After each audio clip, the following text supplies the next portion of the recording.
Bom dia, boa tarde, boa noite, tudo bem com vocês? Espero que sim. Vamos começar mais uma série, mais uma aula da série de revisões. Hoje nós vamos falar sobre Renascimento Cultural. O que foi o Renascimento Cultural? Foi um movimento artístico, cultural, científico, que começou principalmente nas cidades da Península Itálica no século XIV, até mais ou menos o século XVI, tá? Por que eu não falei que foi na Itália? Porque nesse momento não existe a Itália, tá? Nós temos cidades que são reinos, que são principados, que são independentes entre si, falam a mesma língua, mas têm governos separados. A Itália, esses reinos só vão se unificar no século XIX. Então eu não posso falar que o Renascimento foi na Itália. Ele começou na cidade da Península Itálica. Se vocês vão ver muitos textos falando que o Renascimento começou na Itália. Eu não gosto disso, eu gosto de falar que começou nas cidades da Península Itálica, tá? Por que nas cidades da Península Itálica? Lembra que na aula passada, quando nós falamos sobre renascimento comercial, eu disse para vocês que as cidades, principalmente Gênova, Veneza, Florença, elas dominavam as rotas comerciais que vinham do Oriente. Então, nessas cidades, ricos mercadores começaram a financiar artistas, tá? Por que eles faziam isso, tá? E principalmente quem eram esses financiadores, tá? Esses financiadores eles eram chamados de mecenas. Quem eram esses mecenas? Principalmente mercadores ricos, príncipes, nobres, banqueiros, que ao financiar esses artistas, eles adquiriam prestígio na sociedade. Por quê? Porque a figura desses comerciantes, desses nobres, ficava atrelada à figura do artista, né? No slide aí vocês estão vendo o Lourenço de Médici. O Lourenço de Médici foi um grande mecenas, tá? Uma família de comerciantes de Veneza e que eram assim um poderoso mecenas. Quais as características do Renascimento Cultural? Bom, vocês devem lembrar aí do sexto ano, que vocês estudaram Grécia e Roma, então vocês vão ver que a Península Itálica foi o berço da cultura romana, né? E é pertinho ali também da Península Balcânica, que foi o berço da Península da civilização grega. O que acontece? No Renascimento Cultural existe uma grande valorização da cultura greco-romana. Por quê? Primeiro, porque ali na Península Itálica você tem muitas obras da civilização romana, né? Então tem muitas obras ali. E outra coisa, há uma ruptura com a Idade Média. Então o homem renascentista, ele defendia a ideia de que a civilização grega e romana tinha um valor estético, cultural, muito maior que da Idade Média.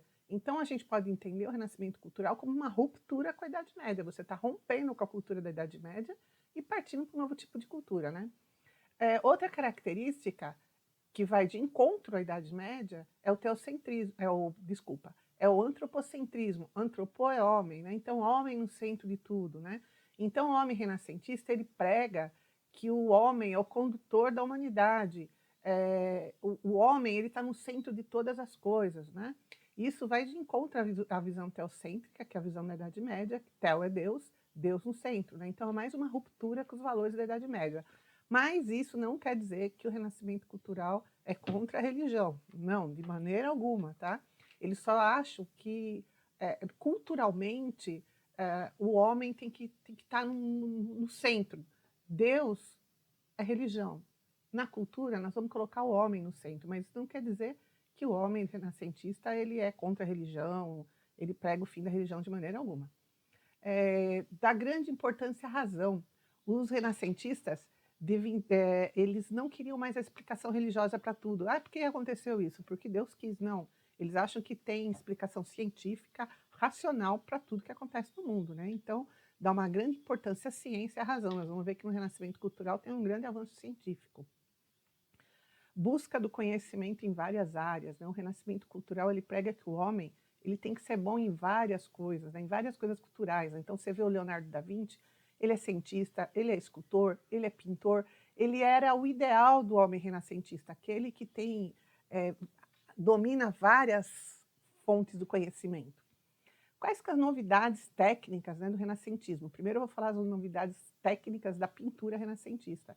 A primeira é a perspectiva. No slide aí vocês vão ver, eu coloquei dois slides, né? Que trabalhando com perspectiva. O que é isso, a perspectiva?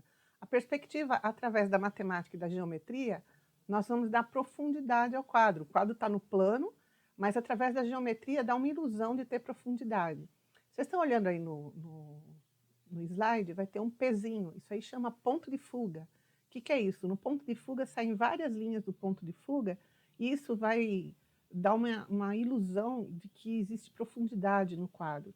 Embaixo, nesse slide, vocês têm um quadro de Leonardo. Na realidade, não é um quadro. É a Santa Ceia, ela é pintada numa parede, num convento em Milão.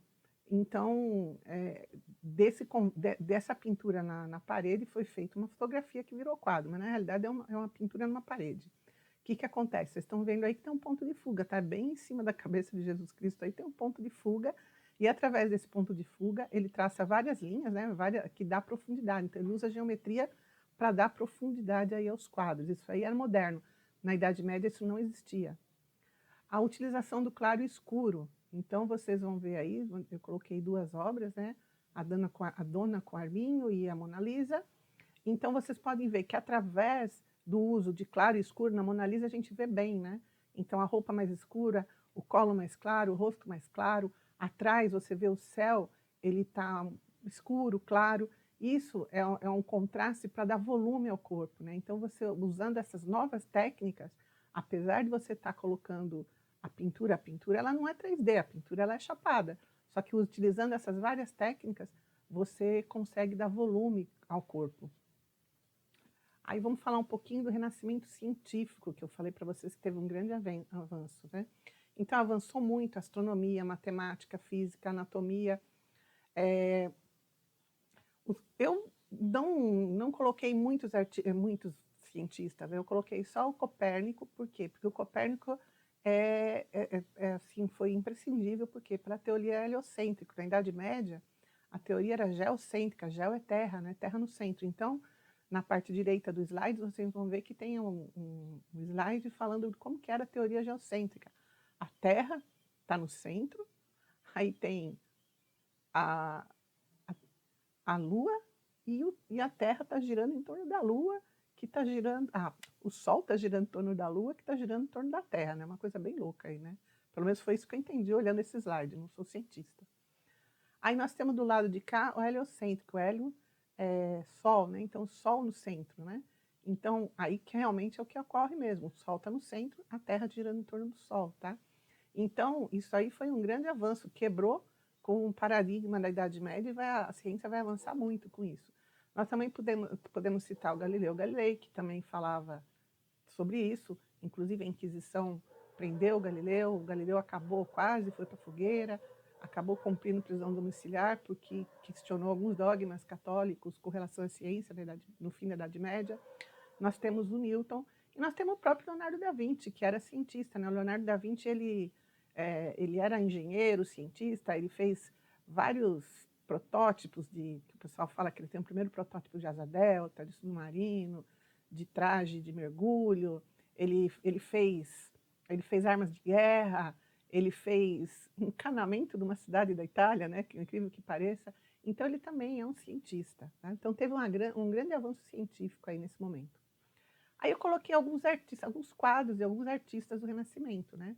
Então nós temos aí à esquerda, no superior, Leonardo da Vinci, que é um dos mais famosos dele, né? Que eu já falei para vocês que não é um quadro. Isso aí é um mural que está numa parede, num convento na Itália.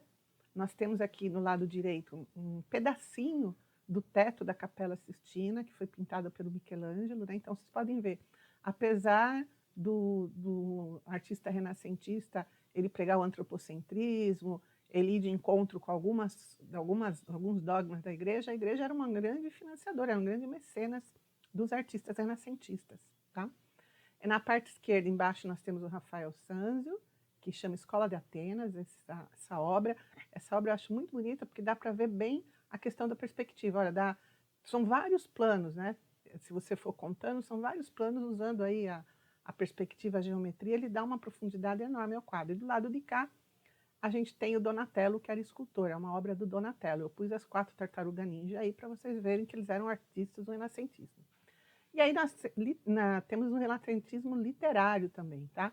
O Shakespeare é desse momento, né? O Shakespeare, eu pessoalmente gosto muito das obras do Shakespeare, ele aconteceu há 500 anos atrás, mas ele é extremamente atual, por quê? Porque ele fala sobre os conflitos humanos, então nunca fica obsoleto o Shakespeare, porque o homem, apesar dele progredir, né, tecnologicamente, ele ainda ama, ele ainda odeia, ele ainda tem ambição, e o Shakespeare escreve sobre isso, tá? Eu citei algumas obras do Shakespeare, Romeu e Julieta, Otelo, Sonhos de uma Noite de Verão. Otelo é maravilhoso, tentem ler Otelo, é muito bom. E eu coloquei um pedacinho aí do Romeu e Julieta, né? Se o amor é cego, ele nunca acerta o alvo, né? Vamos pensar sobre isso. Aí nós temos o Camões. A obra mais famosa do Camões é Lusíadas, né? Eu coloquei até um pedacinho, né? Já no largo oceano navegam, as inquietas ondas apartando, os ventos brandamente respiravam, das naus as velas côncavas inchando. Então ele falando sobre o português tem uma ligação muito grande com o mar, né? Então falando sobre isso. E por último, o Cervantes, Dom Quixote de La Mancha, também é muito bom. Inclusive, eu acho que talvez vocês tenham lido o Dom Quixote de La Mancha, não sei se foi a sala de vocês, para adolescente, porque eu sei que a escola já leu isso, é muito legal. E eu peguei uma frase muito legal do Don Quixote que eu acho assim, muito bacana. Mudar o mundo, meu amigo Sancho, não é loucura, não é utopia, é justiça. Né? O Sancho era o escudeiro do Don Quixote. Bom, nós vamos acabando por aqui. Até a próxima, espero que vocês fiquem bem. Um beijão para todos.